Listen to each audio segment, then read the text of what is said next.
British Foreign Secretary Dominic Raab and Foreign Minister of Pakistan Shah Mahmood Qureshi talked to the journalist in Islamabad at a joint presser on Friday, 3rd of September.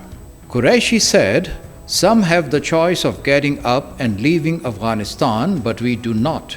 We are neighbors, we have to coexist." Qureshi pointed out that 20,000 to 25,000 people cross the Pak-Afghan border daily.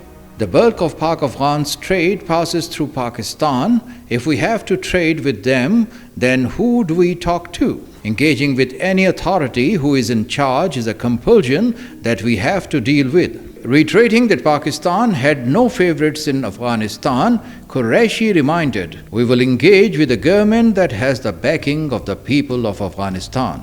British Foreign Secretary Dominic Raab said, "The approach we are taking is that we don't recognize the Taliban as a government, but we do see the importance of being able to engage and have a direct line of communication." Commenting on the issue of keeping Pakistan on the UK's travel red list, Raab said, "No one wants Pakistan off the red list more than I do, but we take these decisions on a technical level." Foreign Minister Qureshi, while speaking about FATF, said, "Pakistan is very keen to get out of the grey list, and we have taken concrete administrative and legislative steps that are being recognized today by the world. I have urged the Foreign Secretary to be supportive of Pakistan on the steps that we have taken." Dominic Raab, maintaining that it was for India and Pakistan to find a long-lasting political solution of Kashmir problem, said, "We encourage both sides to maintain a constructive dialogue."